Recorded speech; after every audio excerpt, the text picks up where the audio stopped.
Welcome to my YouTube channel. Today I want to talk about buzzwords, and in particular what buzzwords you'll come across in the physical media landscape. Because so often you click on these videos on YouTube and you'll have these collectors who just start throwing terms at you, and maybe you're a new collector, maybe you don't understand what half of this stuff even means. What is Dolby Vision? What is megabits and bit rates and DNR and so on? So I'm going to try my best to explain as many of them as I possibly can.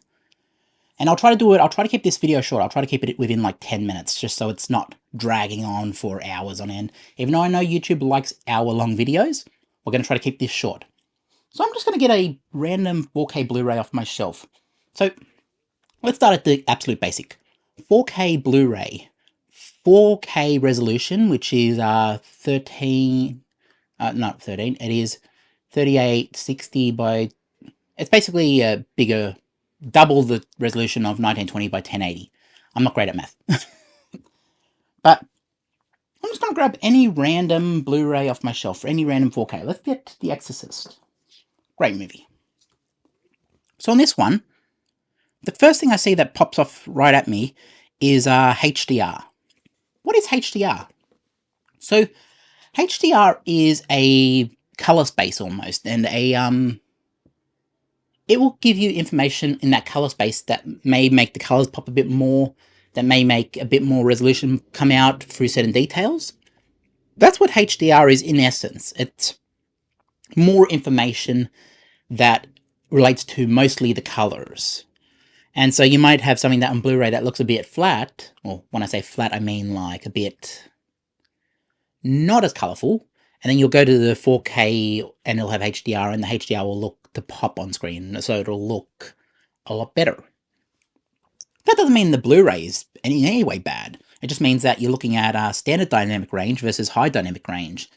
And I'm sure there's a lot of videos on YouTube that can define that better than I can, but it's basically HDR is high dynamic range.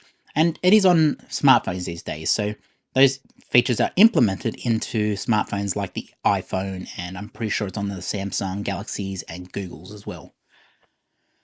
Okay, so HDR, you know what HDR is. And then also we get to Dolby Vision as well. So Dolby Vision is basically HDR, but with a 12-bit color space. So HDR10 and HDR is mostly a 10-bit. Dolby Vision is 12-bit. So it just means you might get a bit more information on top of the HDR, which, you know, Dolby's definitely nice. Dolby Vision is definitely nice if you can take advantage of it, but realistically, HDR is also great. And if you can just get SDR on Blu-ray, there's nothing wrong with that either. It's just color preference, what you prefer. Dolby is obviously the top end of it at the moment. Let's have a look. And Dolby Atmos is also a sound space. So it'll offer a much more immersive experience, maybe more speakers, more channels. That doesn't mean that 2-channel mono on the older releases are bad either. It just means that it's preference. But obviously, Dolby have put a lot of effort into newer movies putting Dolby Atmos, and that just means like more speakers essentially. It means you'll have people talk about Gravity, the movie with Sandra Bullock. You could have, I think that was the first one that I've really seen that had Dolby Atmos. And it just means that if you had speakers all the way around you, each of those speakers will create an immersive experience around you. It'll be different sounds coming from each speaker. So that is Dolby Atmos. And yeah, we'll try to get more. Let's go. Let's keep going.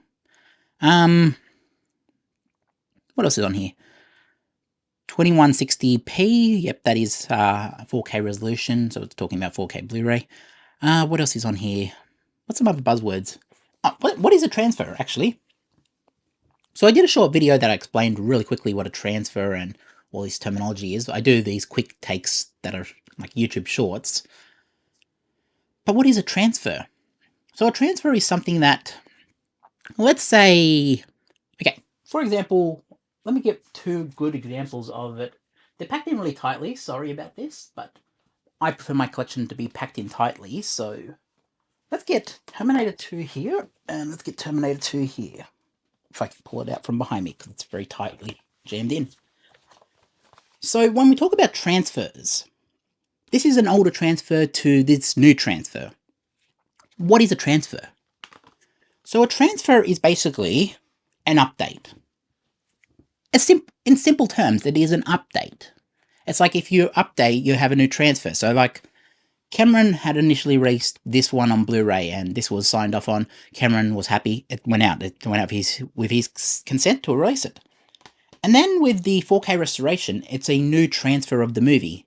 Now, obviously, it could be upscaled, but it's still a transfer. So what a transfer is that essentially it's almost a port. And what's a port? Okay, I'm using buzzwords to try to explain buzzwords. This is going to be great. But what I mean by that is that, okay, when I say port, I mean like it was like if in the gaming space, Red Dead Redemption was released on PlayStation 3. And when people say they've ported it across to PS4 and PS5 now, it means that they've brought that game forward without basically doing anything and put it on the new consoles. That's a port. A transfer, however, would be like the original creators, Rockstar, going back and looking at that game and saying, okay, we will put some new color spaces here, we'll change a few things here and there. And they'll say remastered in that space as well, but, you know, this is a restoration. They're claiming this is a restoration Terminator 2. So this is a new restoration from Cameron, or as you'd claim, a new transfer, meaning he has went back, done some stuff to it, and it's now on the new format. So it's been transferred from the old format to the new format with newer stuff, so on and so forth. So that's what I basically mean with transfers. That is what a transfer is, in essence. And I know it's probably just a complete mind-blowing thing, but I'm trying to explain it the best way I can. A transfer is basically a new version that has been kind of looked at and put across to a new platform. And maybe they've went back and scanned the original film reel or something for these transfers. So they went back, got more information, and made it 4K or made it Blu-ray. So that's basically that. Region coding. What is region coding? So basically, back in the DVD and Blu-ray days, there were region codes, and what that means is by country, you would either be in a certain region. So I am in region 4 for DVD, so that is like Australia, and I think New Zealand were under region 4 as well. I'm not 100% if New Zealand were in it, you'd have to check that. These things, I talk, and then I'm not 100% aware if it was New Zealand too, but I think it was New Zealand. I think they were region 4 as well, because I think New Zealand Blu-ray DVDs were imports. A lot of them came from Australia and put their copyright system, not copyright, their rating system on the front of it. So it would be like, that's how they'll do it. But region 4 was what I am in. I'm Australian. So region 4 is what we had. Now in Blu-ray, they came up with 3 main regions. So they got rid of a lot of, like, I think with DVD there was like 6 to 8 regions or something. I'm not 100% sure how many there were, but there were a lot. And with Blu-ray, they kind of dwindled it down to 3, which was region A, which was primarily like North America, region B, which was what I'm in, Australia, and primarily Asia and so on. And then region C, I think, was China or somewhere like that, but I'm not 100% sure where region C was. Maybe it's Europe. No, Europe is the same as Australia, so they're region B. But I don't know exactly where region C was. But there was a region C. So there are regions. Now, 4K Blu-rays are region free to an extent. There are some region-locked 4Ks, which they're very few and far between. They are very rare to find. But most 4K Blu-rays are region-free, so meaning I could import a 4K Blu-ray into Australia from America, and this will play on my 4K Blu-ray player without problem. Now, region locking for the Blu-ray, so let's say this one had a 4K and it has digital code in there, but let's say this had a Blu-ray in it too. I would be able to play the 4K on my player, but not the Blu-ray, because the Blu-ray would be region locked. But the 4K isn't. To an extent, the 4K is unlocked. It is not region locked. There are no region codes for 4K. Some releases do have region coding, which stick to the Blu-ray aspect, or the Blu-ray release of what region codes are. But to an extent, they've made that extinct at this point. And then you have stuff like what else was on here? Let's just go back through it. So obviously that's region coding. So hopefully that's a deep dive into region coding that maybe you can explore a bit more if you need to. What else is on here? So So 4K UHD, obviously everyone knows what that means. What else? What's some other buzzwords on here? Dolby Atmos, we went into that. Let's have a look at another Blu-ray. I'm going to put this back on the shelf, and I'm going to grab something off the shelf here that hopefully has something on it. Let's grab an Australian one. So obviously there's region codes. Aspect ratios. Let's talk about aspect ratios, because obviously this one here, Barry McKenzie's first appearance of Dame Edna Everage, played by Harry Humphreys, who died not too long ago. This aspect ratio is 185:1, which is basically the cinema format. There's obviously 235 and so on and so forth. There's a lot of aspect ratios. 133 is the old Hollywood ratio. But what is a ratio? Aspect ratio is basically, like right now on YouTube, you'll be watching this in 16:9, which is basically built for TV. There are aspect ratios, so sometimes you'll have black bars. That means it's a different aspect ratio. Sometimes you'll have no black bars. Sometimes the black bars will be on the side. That's a different aspect ratio. So basically, it is the frame that you're seeing in the video. So I could make the sides come in here, and it would be like 4:3, which is the old CRT televisions, and maybe 133 as well. That could be translated to 133, which is a cinema ratio that used to be used by Hollywood.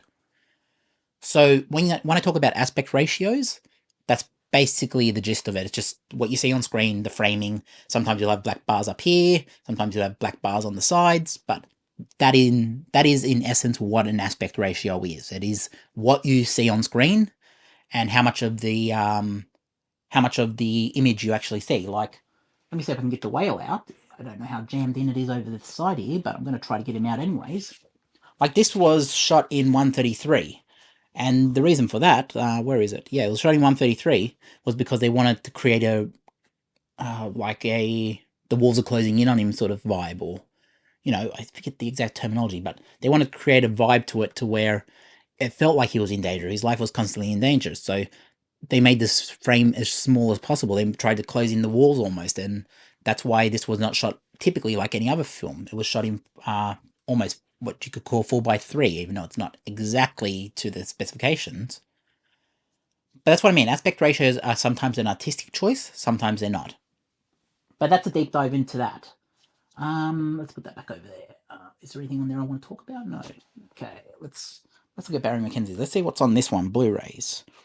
So, obviously you got subtitles, special features. What are special features? I mean, most people are aware of what a special feature is. I don't think I need to explain that too much, but a special feature, in essence, is basically you'll buy the Blu-ray and it'll say, oh, you might get director's commentary, or you might get behind-the-scenes documentary or something. That's a special feature. Let's have a look here. What else can I talk about on this release? There is not... DTS HD, that's basically DTS is like same as Dolby. It's a soundscape, almost a sound... People who produce the sound for the movie. So DTS HD would mean just sounds, certain sounds. Let's put that back over there. What about the... Sorry if I'm ranting on. I'm trying to keep this as flowing as possible so you don't lose interest. Collector's edition. What is a collector's edition? What a collector's edition is that... Let's pull Dawn of the Dead. I know I show this one a lot, but I love this thing.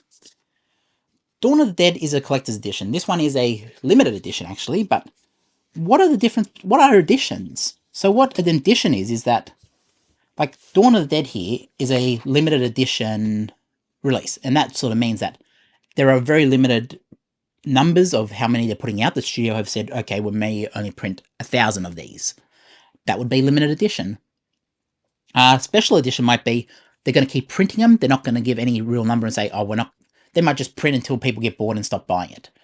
That would be a special edition. So what a special edition is that they'll keep printing it. Don't get me wrong. They will just keep printing. But there is a certain...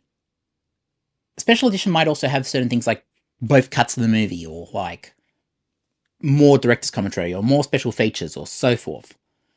And the limited edition will have all that as well, but this means the box art might be what makes it a limited edition. Maybe they don't release this box too much beyond this. And then you just have the standard edition, which a standard edition is just what they mass produce, and this is going to be the most common release of it. So I mean, you see stuff like Skynet Edition. This was a standard edition in a lot of ways. I mean, it has all 3 cuts of the film, which make it very special. But it's also, they would have just been printing this, you know? They would have just been, that would have been the mainstream release that you could find in any shop you go into. Limited edition is more pre-orders, more niche, more you have to go out of your way to get it. And special editions too, to an extent, but special editions are more or less readily available. And also, when we talk about releases, I'd be ripped apart if I didn't talk about steelbooks. Now, steelbooks are obviously those big, clunky pieces of steel with the films on it.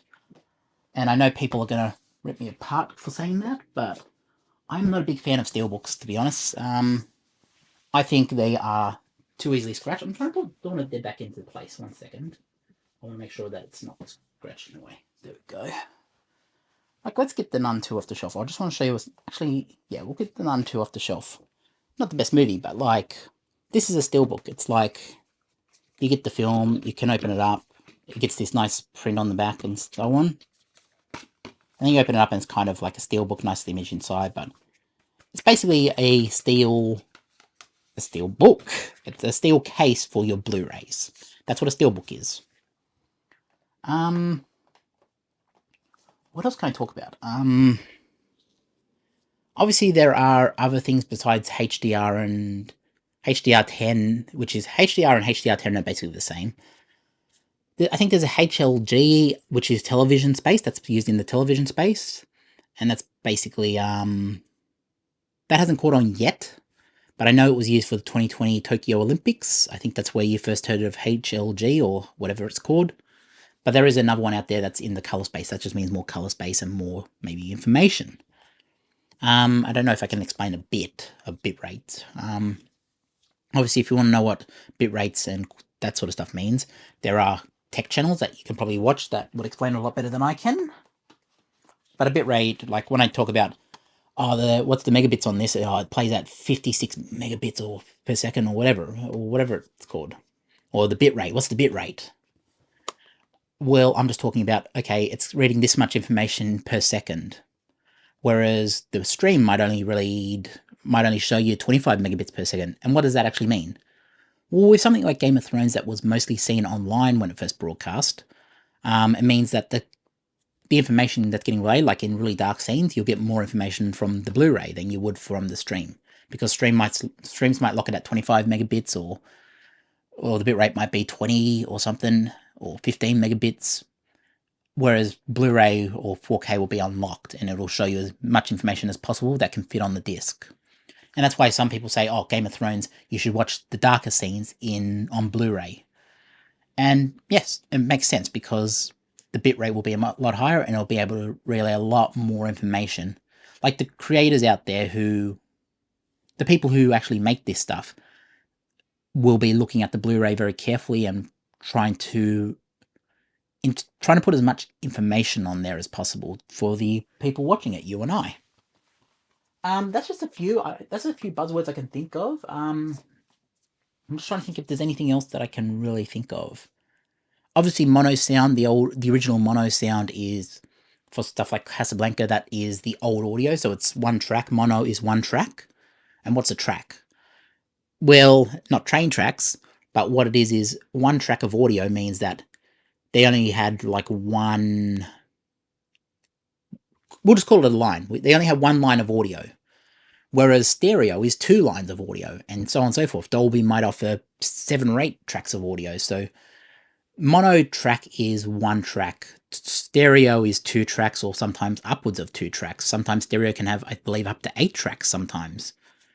And then you go on and so forth. Dolby add more and more and more. And then, yeah, it's essentially a track of audio is, one track of audio is like 1 line. So you have 1 line there, and then if you want stereo, you put another line, and if you want more stereo, you put more lines, and then, so on and so forth. I think I've explained as much as I can in this video. I will do a longer video at some point. I'll do another one if I find more buzzwords that really annoy people. But if you're just a beginner, this video I hope has helped you, and maybe it helps you to make choices as what do you want to collect. Obviously, look, there is nothing wrong with DVD. There is nothing wrong with VHS. There is nothing wrong with HD DVD. There is nothing wrong with Laserdisc. Nothing wrong with Blu-ray. And if you collect 4K, you collect 4K as well. I love my 4K, but it's all about preference. Your collection is very unique to you.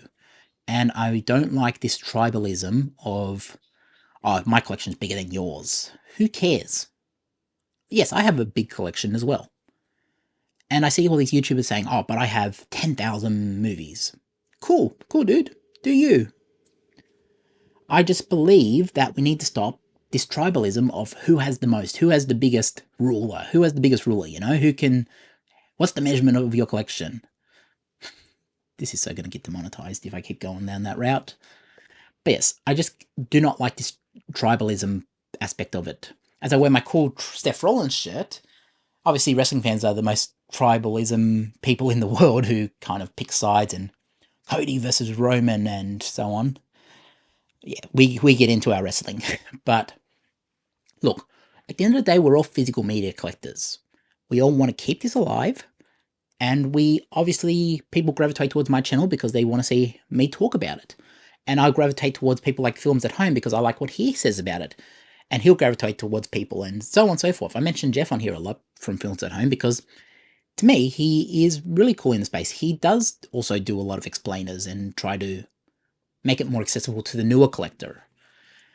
But there are YouTube channels on here that kind of are not very user-friendly and say, if you don't have the 4K, you have nothing. It's like, no. If that's what they need to do to make themselves feel better, that's great. I love my 4K as well. But I don't believe we should be pushing newer collectors away, telling them, oh, if you don't have 4K, you have nothing. What if they just want to collect DVD? There is nothing wrong with DVD. And people say, oh, but it's lower resolution and you're not getting all the information. You should start at Blu-ray. Well, dude, sorry to tell you, DVD is a lot cheaper. To an extent. Like, there are DVDs that come out at the same time as Blu-rays. The Blu-ray will be $30 and the DVD will be $9.99. It's like, obviously DVD is a lot more accessible to a cost standpoint, and some people just want to own their own films. Like, there is nothing wrong with it. And I'm just going to end it there because I'm starting to go down a path that's going to become a rant. But yes, if you are a new collector, hopefully this video has helped you, and do you. Collect it because you love it. Pick the movies you love. If you have a collection of 50 movies that mean a lot to you and you own them, that can mean just as much as all of this, you know? I love this. I love my collection. Don't get me wrong, but like, you know, if you had this many Blu-rays there, like that much, and you said, oh, but you know, every movie in there has been coordinated and picked specifically, I love it or whatever, that can mean just as much as my collection. But hopefully you've learned something, and hopefully this video has helped you and found its audience. But if you liked the video, like, subscribe, drop a comment, notify, and yeah, tell me some other buzzwords, because I think I've tried to go over as much as possible, but maybe I'll have to do one about VHS. Maybe I can talk about like what heads mean and that, like what the heads in the video play VCR mean.